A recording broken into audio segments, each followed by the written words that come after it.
Welcome back to the deep dive. Yeah. If you're a disciplined practitioner, someone who's really put in the time, you might have this quiet nagging feeling that the engine is kind of stalled, Yeah. that just observing whatever comes up isn't really cutting it anymore. Yeah. You sense something's missing, Yeah. something vital has been, I don't know, softened. And it's not about effort. You feel like the structure itself is off. That structural deficiency is exactly what we need to get into today. We're going to dive into the Buddha's original discourses, the Nikayas, and treat them less like inspirational quotes. And more like what? More like engineering diagrams for liberation. Our whole goal here is to restore the original architecture of sati, what we call mindfulness, from this flattened, passive thing it's become. And a core tension is so immediate, isn't it? Modern mindfulness is, it's sold as this passive, non-judgmental presence. It's a feeling. It is. But then you read the suttas, and sati it's a function. It's directive. It discriminates. It actually governs and protects the whole path. It's the architect. Okay, so let's unpack that. How do we go from an active function to a passive feeling? Well, it really starts with the translation trap. It's subtle, but it's a devastating one. Okay. The original Pali word sati, it means remembrance or recollection. It's the ability to keep something essential in your mind, specifically the instructions of the path. Right. But when that got translated as mindfulness and then, reframed for a secular audience as this neutral way of paying attention, something crucial collapsed. Was? Function was replaced by feeling. Okay, hold on. I think we need to stay with that for a second because that phrase, function, was replaced by feeling.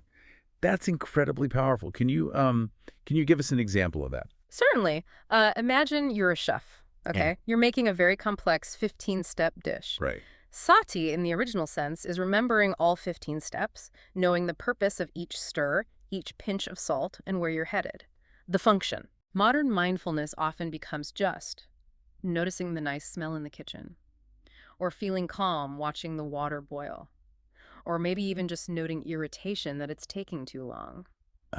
So the memory of the actual goal-oriented process is lost. It's completely lost in the simple feeling of being present. Which brings us to why just observing whatever arises is so incomplete. I mean, you're not cooking anymore. You're just standing in the kitchen watching things happen. Exactly. And the canonical path is filled with verbs of intervention.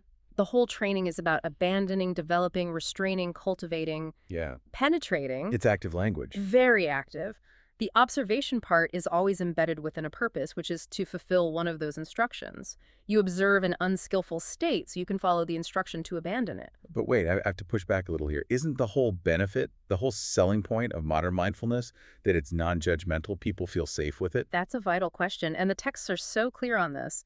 The Buddha makes a sharp distinction between what's skillful, kusala, and unskillful, akusala. Wholesome and unwholesome. Exactly. And this isn't, moralizing. It's about causal literacy. It's just understanding that certain actions lead to suffering and others lead away from it.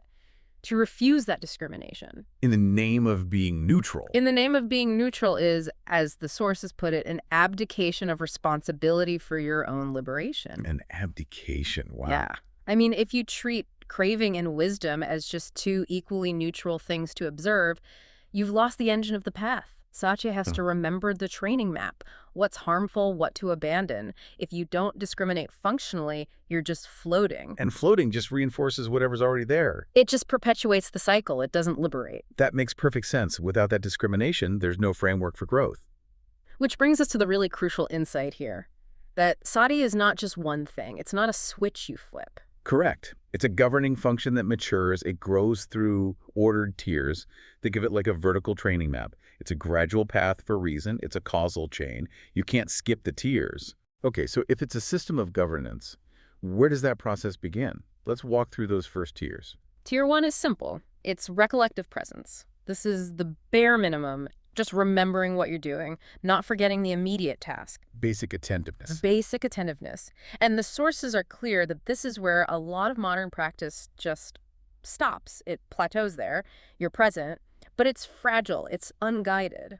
So once you have that basic presence, how do you upgrade the function? That brings you to Tier 2, functional awareness. This is defined by the pairing of sati sampajanya. Which is clear comprehension. Clear comprehension. And this isn't just basic noticing, it's comprehending 4 specific things.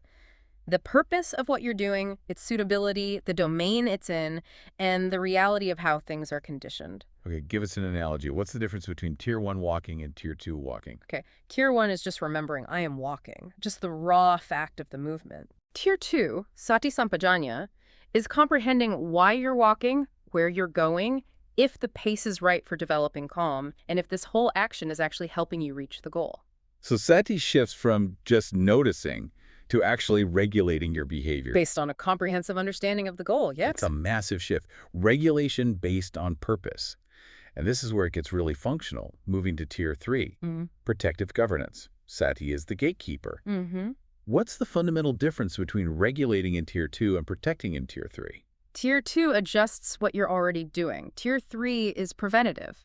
It stops unwholesome states from even entering the system in the first place. So it's not just noticing them after they've already crashed the party. Exactly. It's the difference between walking carefully and installing a full-on security system at the door. It's active, discriminative defense. And that leads us to the top, right?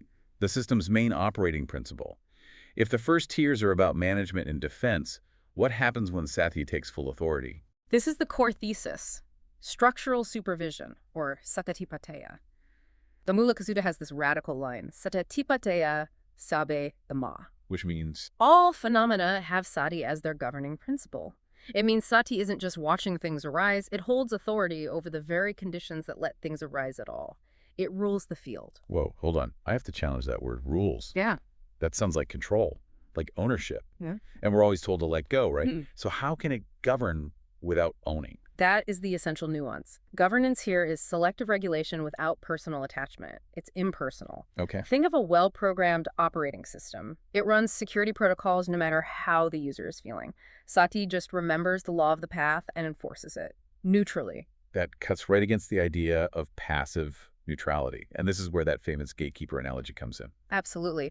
The Nagrabhama Sutta gives this crystal clear image. Sati is the single wise gatekeeper of a fortified city. And the gatekeeper's job is definitely not to just neutrally observe everyone coming and going. No, their job is to check IDs. Exactly. It is to actively admit what's known and appropriate, the wholesome, and to exclude what is harmful or unknown, the unwholesome. So the gatekeeper is a regulator. It prevents the wrong stuff from ever getting a foothold. It's not a bouncer cleaning up a mess after the fact. Precisely. It's all preventative maintenance. And you see this governance baked into the most basic instructions for contemplation. Look at the Satipatthana formula. The foundations of mindfulness. Right. It requires active governance from the start. Atapis sampajano saptama vinaya loke abhisharamanasa. Vinaya. That's the key verb there, isn't it? It is. It means to remove, to eliminate, to exclude. The instruction is saying that sati has to perform this vinaya, the removal of greed and distress, before the real observation can even begin. You have to clean the frame first. You have to establish a purified, regulated frame. If you skip that step, you're just contemplating your own greed and distress. You're stabilizing the very things you're trying to get rid of. That one insight just completely reorganizes the whole practice. So, if sati's job is to govern, how does it fit with the other two big factors? With samadhi, concentration, and panya, wisdom. Does it replace them? Not at all. It makes them functional. They form a coordinated team. The Nikayas are incredibly precise about their different jobs. Okay, lay those functions out for us, because this is where the engineering really comes together. Think of it like a three-person leadership team for the mind.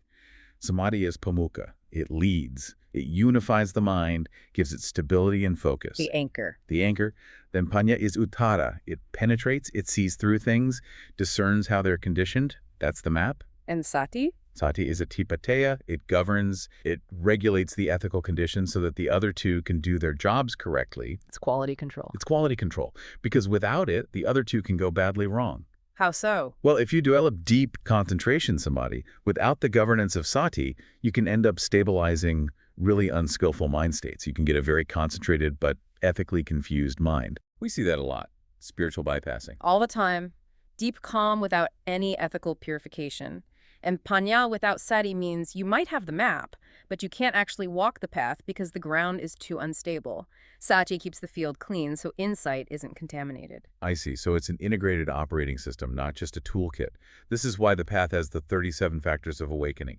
They make sure nothing gets lopsided. Exactly. Energy without mindfulness is just agitation.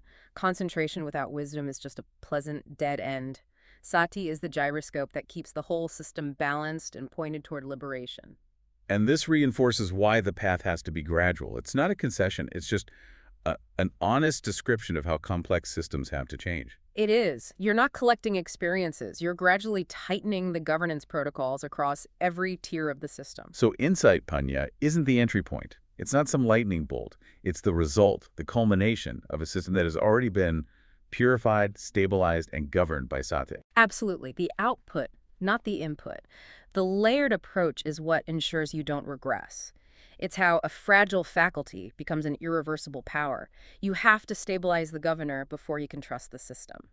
This structural reading really does restore Sati from, a shallow relaxation technique to an absolute functional necessity for liberation. The point isn't to feel better. No. It's about maintaining lawful, regulated conditions in the mind so the system can finally correct itself. That is the ultimate takeaway. And when Sati is working perfectly at that highest tier, it actually becomes invisible. How do you mean? The perfect governor doesn't need to announce itself all the time. Its presence is just felt as order, the absence of disorder. The goal is to prevent the disruption from ever starting. Then the path becomes the effortless default. And that leaves us with a really provocative thought for you to carry forward this week. The Buddha taught a vast, systematic method for ending suffering at its root, not just a technique for feeling a bit better. So if you have all the calm benefits of modern mindfulness, but you still feel like something structural is missing, if you find yourself cleaning up the same mental messes over and over again, maybe your governance isn't yet complete. Now you know which tier to inspect. And you know that the path begins not just with noticing, but with recollection of the ultimate task.